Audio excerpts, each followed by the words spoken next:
Buenos días para todos. Yo tengo, digamos, el gusto de presentarles el día de hoy una investigación que se hizo para USAID llamada Comprensión de las barreras para financiar el sector legal de MAPE en Colombia. Se hizo con una empresa norteamericana que se llama Incentivos Ambientales dentro de una actividad que tienen ellos pues con USAID. Entonces, digamos que de lo que se trata acá, finalmente, no va a ser de enseñar hacer la rueda, ni mucho menos, pero sí era necesario como tener evidencias de que, digamos, lo que se presentía, que eran las razones por las cuales no había inclusión financiera para la MAPE en Colombia, pues eran o no ciertas. Entonces, eso es lo que vamos a presentar, o sea, que tanto se corroboraron o no pues las diferentes hipótesis. Entonces, la siguiente, por favor. Básicamente lo que vamos a presentar es el objeto y las hipótesis de trabajo. Chicame, pues eso.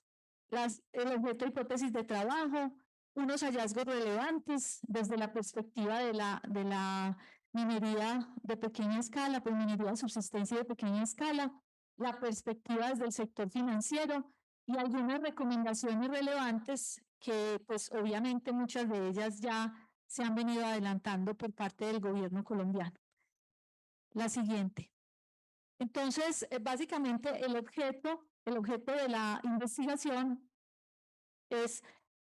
fue comprender las barreras para financiar la minería, la MAPE de oro legal, desde la perspectiva del sector financiero, que es quien ofrece los servicios, o sea, desde la oferta, y de los mineros informales, quienes son los que demandan los servicios financieros, para informar a los programas futuros de USAID y del gobierno colombiano. Y en última instancia, como le dijo Gustavo, todo esto es un tema o un propósito desde el punto de vista de lo ambiental, o sea, qué tanto incluir o no la MAPE en el sector financiero puede resultar siendo algo que favorezca o no el tema ambiental. Tenemos un caso en Perú que no es el mejor, pero eventualmente sí. Entonces, las hipótesis fueron básicamente si el acceso a financiación legal permitiría a esos mineros de la MAPE reducir la ilegalidad y por ende reducir los impactos ambientales negativos que se están haciendo. La segunda hipótesis fueron más, pero digamos que acá están las tres principales. Es si el riesgo reputacional y los costos operativos eran o no los principales factores que impedían al sector financiero ofrecer servicios a los mineros de la MAPE.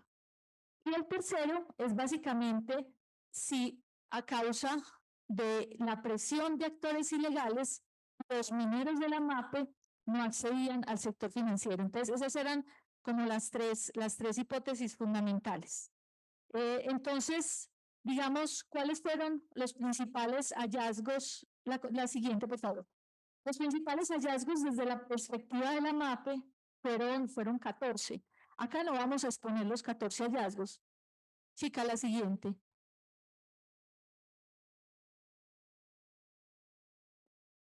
No los vamos a exponer los 14 completos, pues porque sería muy extenso, pero digamos que lo relevante es que 13 de los hallazgos apoyan las hipótesis, pero desde el punto de vista de la MAPE, pero uno de ellos no, la refuta. Entonces, digamos que cuáles son los principales hallazgos. Desde el punto de vista de lo legal, digamos que uno de los hallazgos fundamentales es que la MAPE se financia de manera informal.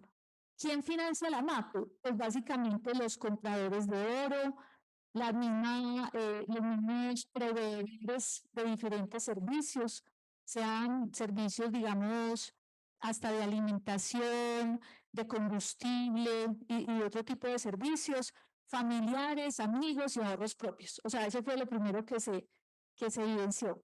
Pero finalmente, esa financiación lo que hace es perpetuar la pobreza. ¿Por qué perpetúan la pobreza? Digamos que se intuye que se perpetúa la pobreza porque en muchos casos quienes les prestan a ellos, que son esos proveedores y esos esas personas de la cadena, pues, o amigos, digamos que cobran unos intereses que en muchos casos están por encima de los intereses de usura a unos plazos muy cortos, entonces realmente no les dejan a ellos como hacer el desarrollo normal de su actividad.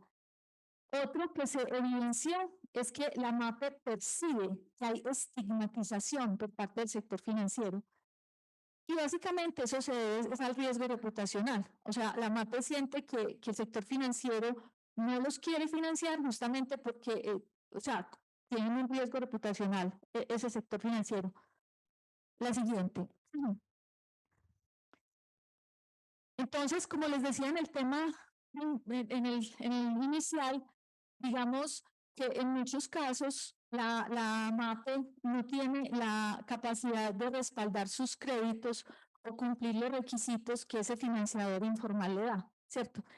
Eso se evidencia mucho, digamos, en el Chocó. La experiencia que tenemos en el Chocó es dramática. O sea, los mineros prácticamente cuando sacan el oro, o sea, lo tienen que vender al que les prestó y finalmente lo deben todo. Entonces es como un ciclo que se perpetúa pues de pobreza. Sí vemos que la formalización minera definitivamente mejora la inclusión financiera, ¿cierto? Pero evidentemente la formalización minera sigue siendo compleja para el minero. Ahora vamos a ver un círculo vicioso que se da justamente pues porque la formalización resulta siendo muy interesante pero muy costosa. Ahora pasemos al siguiente, que es que las barreras que impone el sector financiero también dificultan, digamos, que vuelve y juega el círculo vicioso, o sea, dificultan la inclusión de la MAPE y básicamente, si ellos están en ese círculo, pues no van a poder entrar a la economía formal. La siguiente, por favor. Entonces, ya desde el punto de vista ambiental, pues algo que todos conocemos, ¿cierto? Es que la minería informal genera muchos más impactos ambientales y sociales que la minería formal. Este hallazgo es relevante, pues eso que lo digan, digamos, autores que escriban artículos o libros o personas que sean expertas, pues vaya y venga, pero también salió de los mismos informantes claves de la MAPE, o sea, ellos mismos reconocen que cuando son informales tienen menos precauciones desde el punto de vista ambiental. Definitivamente la inclusión financiera sí promueve el desarrollo económico.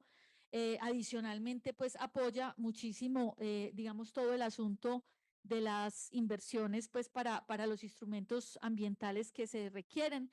Y si ya vos, o sea, si la MAPE ya está metida en el tema de la formalidad, pues evidentemente se reducen sus impactos. La siguiente.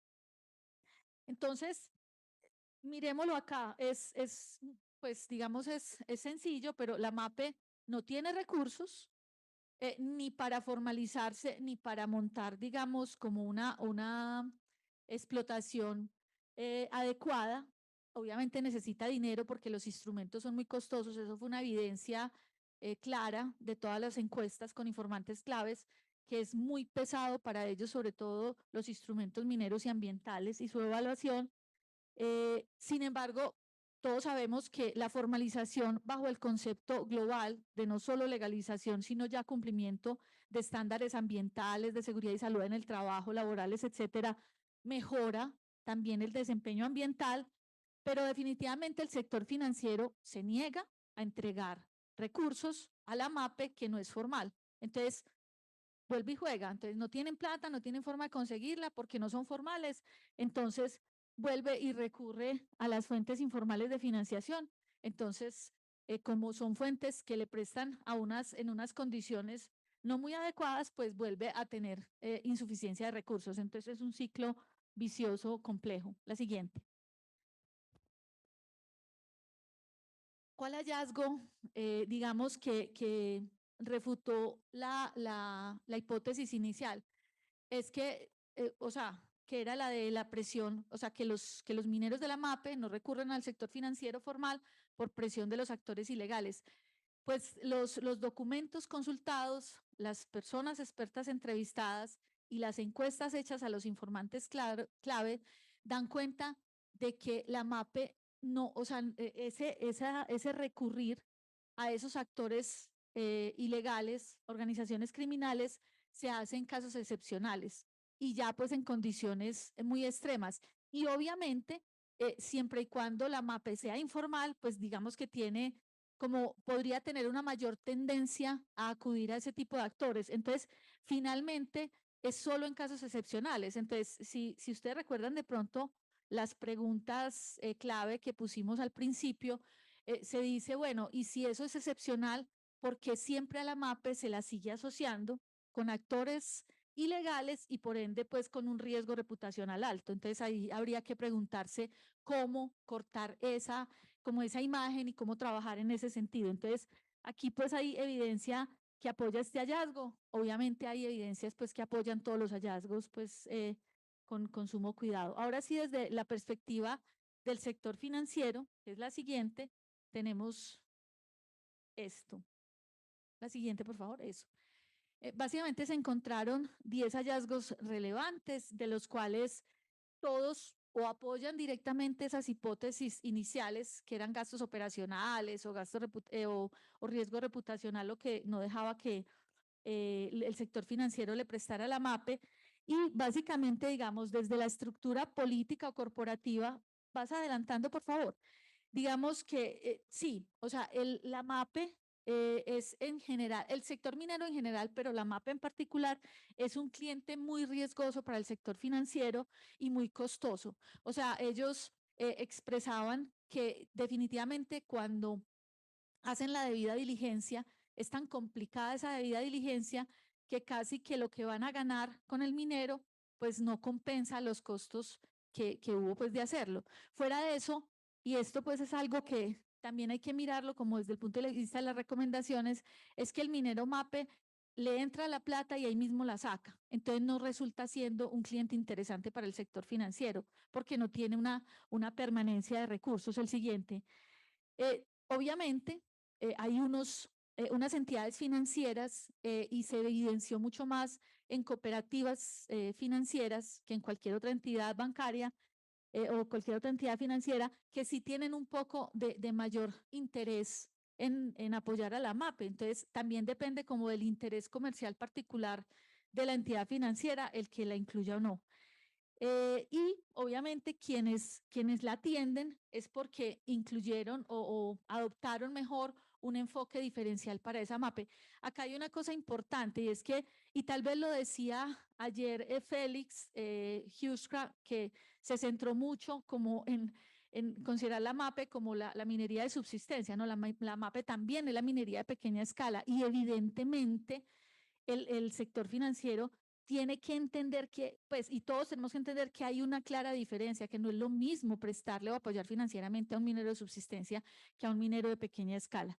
Las siguientes tienen que ver con el relacionamiento. Entonces, definitivamente hay una cosa que uno se queda como extrañado, y eso hace parte de las preguntas claves del principio, si ustedes recordarán, y es que cuando uno mira otras actividades rurales, evidentemente comparten muchos de los riesgos que comparte la MAPE. También hay riesgos de lavado de activos y hay riesgos, digamos, asociados a la dificultad de llegar, digamos, a un cultivo que sea lejano o a la falta de conocimiento del minero sobre cómo presentar un proyecto ante el sector financiero, etcétera.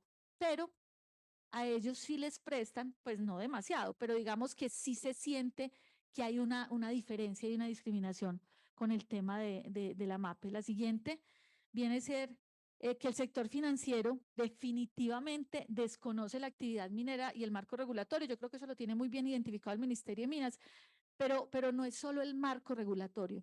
Ellos, por ejemplo, expresaban, es que nosotros ni siquiera sabemos, o sea, si, o sea, nosotros nos pueden entregar un PTO, nos pueden mostrar muchas cosas, pero si nosotros ni siquiera sabemos leer eso, si no sabemos qué es un tenor, si no sabemos eso que dicen que explotan a cuánto equivale en dinero, si no nos enseñan eso, entonces tampoco sabemos pues no conocemos eso, o sea, no es un tema exclusivamente del marco regulatorio, pero el marco regulatorio evidentemente es muy complejo para el sector financiero. Y el sector financiero reconoce que la MAPE tiene un efecto económico moderadamente positivo. O sea, ellos sí sienten que efectivamente mueven las economías rurales y las economías pues en zonas más marginadas, pero sin embargo sigue teniendo, digamos, como una impresión algo negativa de la MAPE específicamente. La siguiente, por favor. Entonces, digamos que acá, como les decía, aquí no estamos inventando la rueda, probablemente pues no sea nada que muchos de los que ya están dentro del ministerio, la agencia, la superintendencia, pues adelantando, digamos, estrategias para esta inclusión. Pero definitivamente la formalización minera sigue apareciendo como la clave. Quienes estuvimos en los diálogos también de Horizonte Minero hace 15 días, pudimos evidenciar que cuando se habló de comercialización, inmediatamente una de las barreras para la comercialización era la inclusión financiera. Y una de las barreras para la inclusión financiera es la formalización. O sea, finalmente la formalización sí es un elemento clave dentro de todo este proceso. Digamos que USAID en este caso empieza a ser, pues o es un actor relevante porque ha adelantado procesos para apoyar, digamos, la formalización minera, no solo desde el concepto de que trabajen al amparo de un título minero, sino del mejoramiento de estándares con su programa de oro legal y de pronto programas pues que en el futuro se van a desarrollar. El segundo punto, pues es evidente, el sector financiero necesita información real, en línea, con toda pues la claridad. Esto solamente lo puede brindar probablemente la Agencia Nacional de Minería. Hay un mecanismo único de verificación que pues hasta el momento en que se hicieron todas las encuestas y entrevistas todavía no funcionaba pues adecuadamente. Entonces, este tema de ellos poder acceder y saber si efectivamente un explotador es un explotador autorizado o no, sin tener que acudir pues y esperar semanas o meses pues para tener esa información es relevante. En el tema de la trazabilidad también, o sea, la trazabilidad, aquí vuelve y juega, o sea, ¿qué es primero? Entonces, la formalización, la inclusión financiera, la trazabilidad, todo está conectado.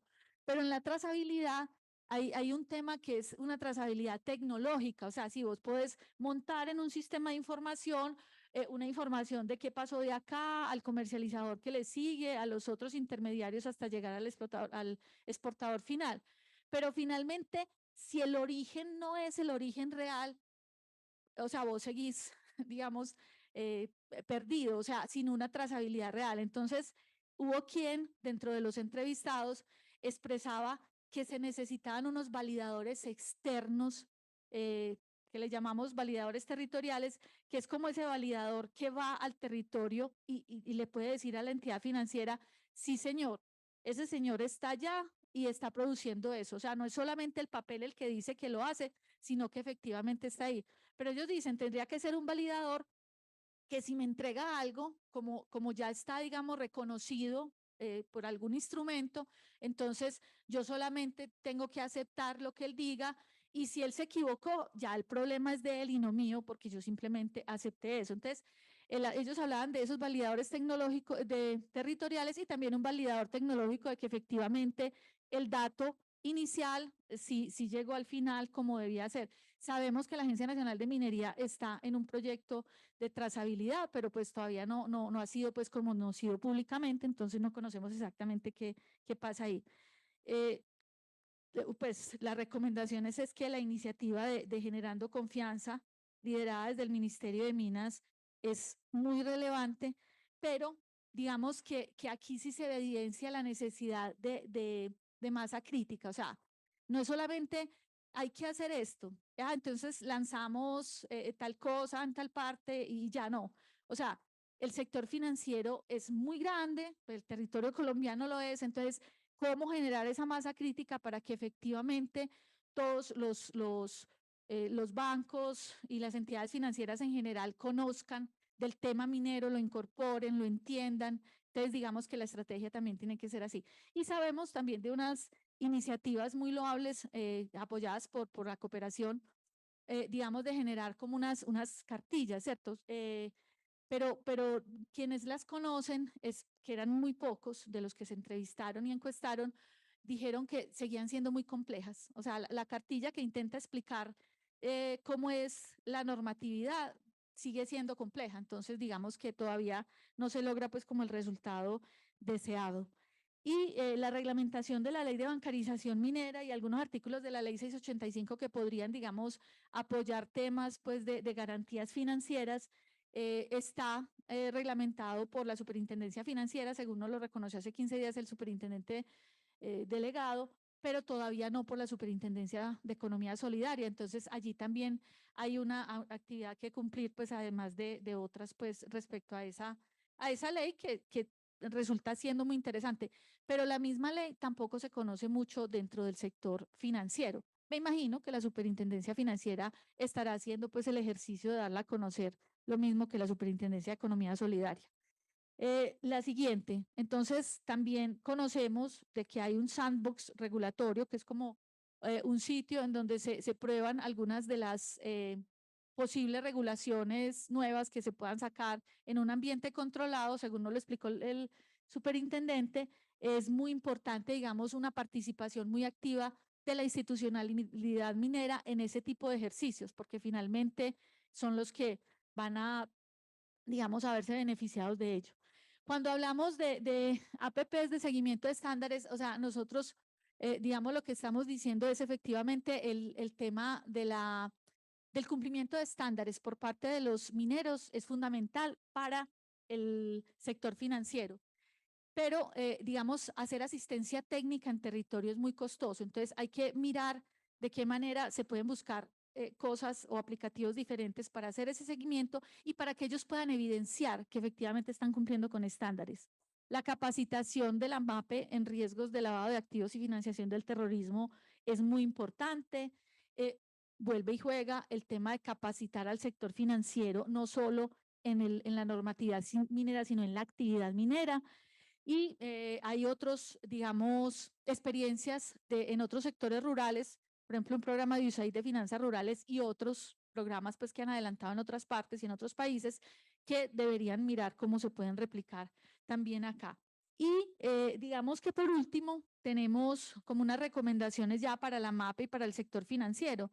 Es que definitivamente la MAPE tiene que adoptar sistemas asociativos. Eso se da mucho en otros países de Latinoamérica, en Colombia no, y eso favorece mucho, sobre todo en temas de mujeres y grupos vulnerables, que se deben adoptar mejores estándares, como los dije, aprender un poco más de riesgos de lavado de activos y financiación del terrorismo y adoptar algunos sistemas simples de, digamos, de administración de ese riesgo y bueno, y ajustar las particularidades, digamos, de los servicios financieros a la MAPE. La siguiente, por favor. La siguiente, la última. Ahora, para contarles, la metodología fue la siguiente, o sea, se adoptaron, se fue desde dos ópticas, como les decía. Entonces, hubo un consultor que fui yo desde la perspectiva de la MAPE, una consultora experta desde el sector financiero. Se formularon unas preguntas clave que estaban muy relacionadas, obviamente, con las hipótesis. Se hizo una revisión bibliográfica extensa, en el caso de la MAPE de 68 documentos y en el caso del sector financiero de 54, se hicieron entrevistas con expertos, 7 expertos en la MAPE, 5 expertos en el sector financiero y encuestas a informantes claves de la MAPE y del sector financiero, un análisis de resultados y una elaboración de informes. La siguiente, por favor, es básicamente para recordar pues que todo esto es, digamos, no compromete a USAID, comprometes a los autores pues de la investigación. Muchísimas gracias.